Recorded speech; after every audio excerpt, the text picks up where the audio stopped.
There's been something pretty striking about Real Madrid's season so far, in comparison to the last.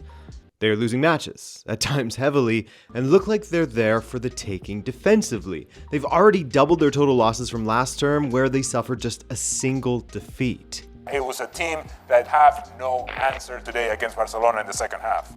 Now, comparing this season to what was a remarkable feat last season is a bit unfair, I get that. And with Real Madrid, they are the kings of turning things around and going on a ridiculous run. I mean, they certainly have the players to do so, don't they? Funnily enough, they lost 4-0 to Barcelona in March of 2022 and still went on to win La Liga and the Champions League. Different time, however, and a completely different context as well, especially in defense. There's a lot of season left, and they are still very much alive in every single competition. And hell, this is Real Madrid, right? You can't really count them out. But even in saying that, it doesn't mean that there aren't some major cracks that need addressing, that there aren't some issues that are self-inflicted that are worth talking about. So let's go through it, from defense to midfield and attack, as well as some of the potential coaching and training issues that were being leaked even before El Clasico, and co-signed by Lamine Yamal. Rafinha, this could be four. Rafinha, over the goalkeeper. The biggest notable drop-off in performance has been in defense. This could seem reactionary given how crap Real Madrid were in defense in the second half against Barcelona. I mean, at times they looked Sunday League-esque with how disjointed and off-step they were, completely losing their shape. It was a 4-0 drubbing that could have been 6 or 7-0. It could have been a historic loss at the Bernabeu, but right now, their defense is costing them matches. I mean, it nearly cost them against Borussia Dortmund as well, as Dortmund could have had far more goals if it wasn't for Thibaut Courtois and Nuri Sahin giving up in the second half, essentially, with his substitutions. But anyway, when you look at Real Madrid's defense, ask yourself this. When's the last time they paid out a transfer fee for a big signing back there? Rudiger and Alaba don't count. They joined for free, and they joined in 21 and 22 respectively, 2 and 3 years ago. Fran Garcia joined in 2023, though he's still seen as more of a second-choice fullback when Ferland Mendy is around, as much as plenty of Real Madrid supporters would disagree with that choice from Ancelotti. A lot of them think that Fran Garcia should be starting instead. To see the last time where Real Madrid actually paid a notable transfer fee for a defender, you have to go back to the summer of 2019, when they signed both Eder Militão and Ferland Mendy. This past summer, Nacho left the club.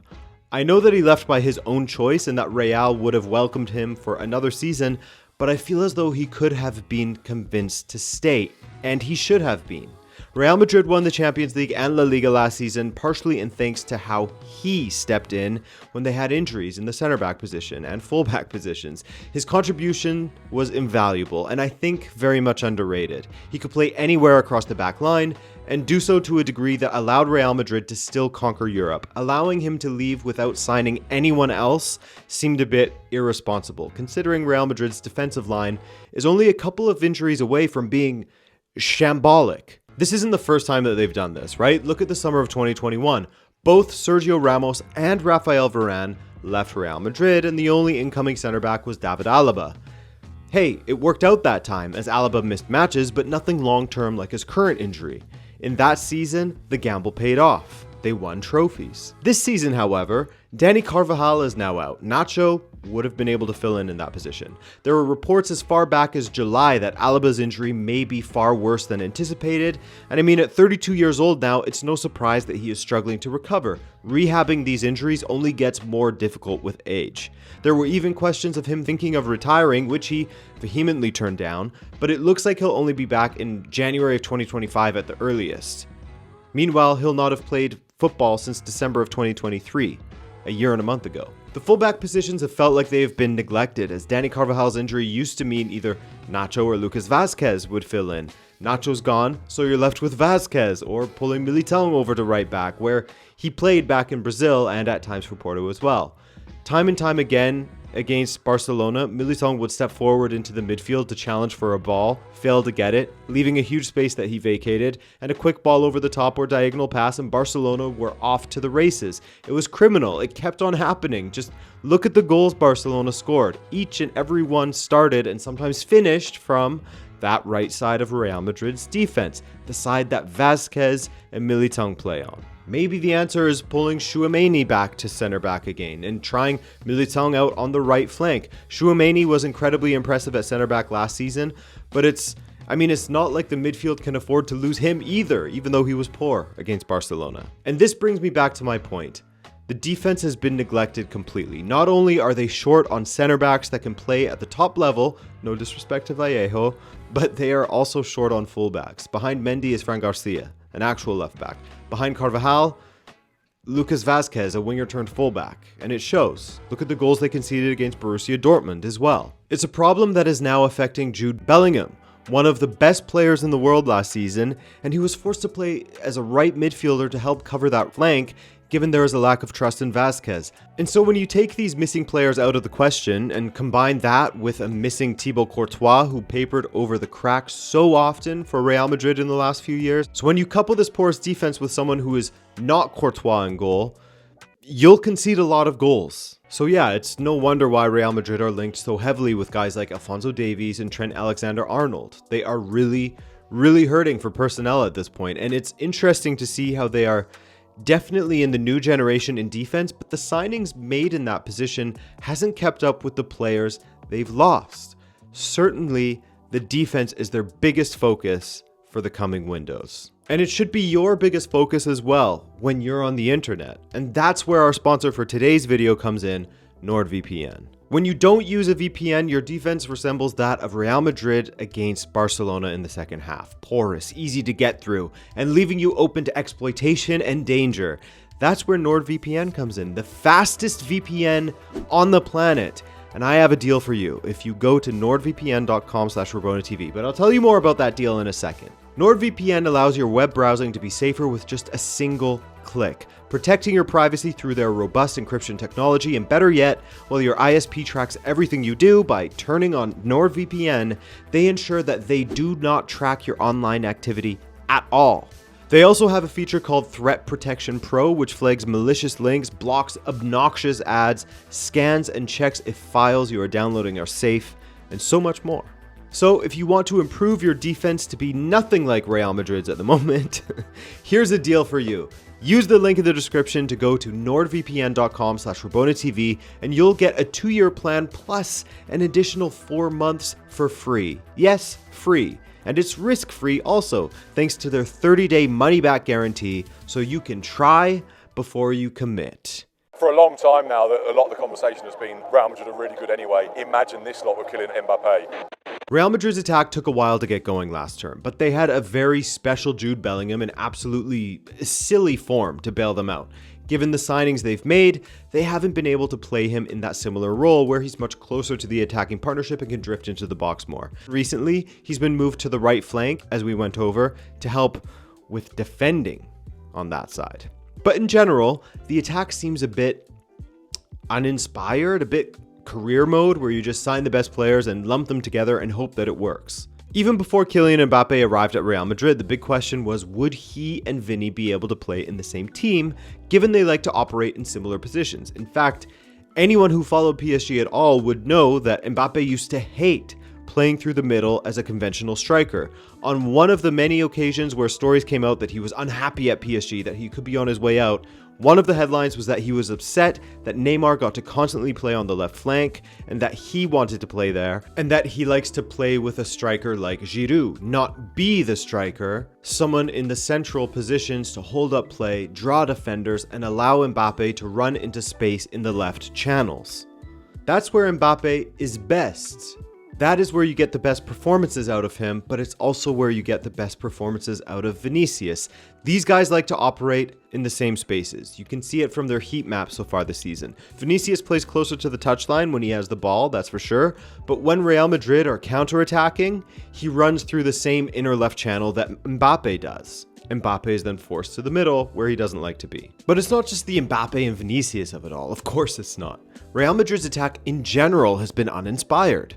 What makes Ancelotti great is that he lets his great players play, to coach themselves in some instances. But at the moment, they look like they don't have much coaching in the attack. Now, XG is often a misused statistic, but it is notable that Real Madrid have had a lower XG than their opponents, including against Celta Vigo, Villarreal, and Atletico Madrid. And of course, against Barcelona.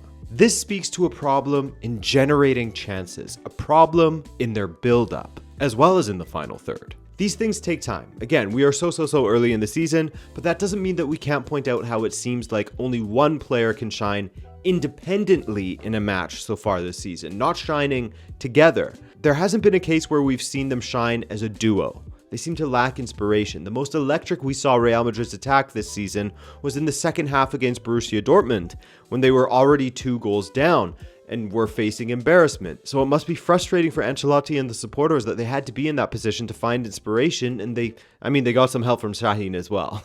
He played into their hands. It's been surprising to me that Ancelotti hasn't looked to Arda Güler yet. It's so obvious that he's a special player, and he has shown that when given opportunities, he takes them, that's for sure. But with Rodrigo out with an injury, the right flank was there for the taking. Güler should have been given opportunities to help ignite the attack for Real Madrid.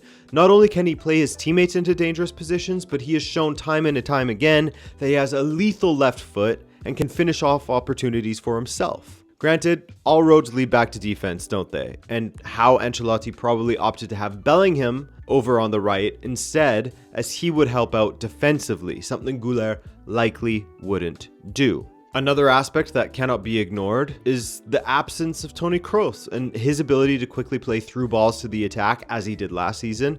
Remember against Bayern Munich, for example, his great heads-up assist to Vinicius.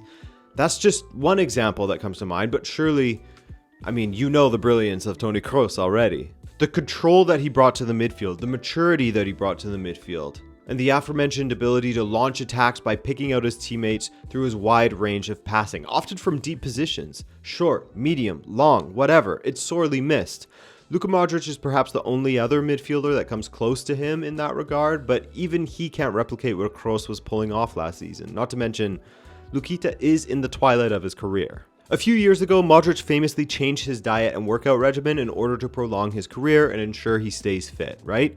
And speaking of fitness, that's the final notable issue that I see with Real Madrid. But don't take it from me.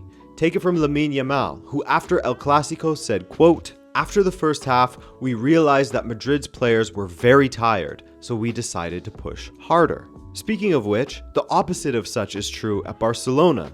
Pedri pointed out how they used to have difficulties towards the end of matches, but with Hansi Flick coming in and increasing the intensity and the focus on physical fitness, they no longer have those issues. Now, there was also a report about how Real Madrid players aren't identifying with Antonio Pintus's techniques, their fitness trainer, and that they aren't focusing enough on physical conditioning in training. This is surprising considering Pintus is a legend when it comes to fitness coaches in football. He helped Antonio Conte's Inter Milan become the monster that they were in the 2020-21 season, in fact, before moving to Real Madrid. I also didn't go too in depth on this because there is some reason to doubt this story, as it originally appeared in Relevo, a publication that is often seen as anti-Madrid and just, will write about anything. But this story was kind of corroborated by The Athletic's Guillermo Reis club sources, in air quotes, if you want to believe that. As with anything, there's probably some truth mixed with some fiction here. But regardless, it all gives the impression that Real Madrid has perhaps somewhat rested on their laurels a little bit lately, in more than one way. As if they believed things would come easy to them after last season's successes and adding Mbappé to the club. But clearly, there's a lot of work to do in recruitment, defense, attack, and conditioning. Thank you for watching this video, guys, and I'll see you in another one soon. Take care.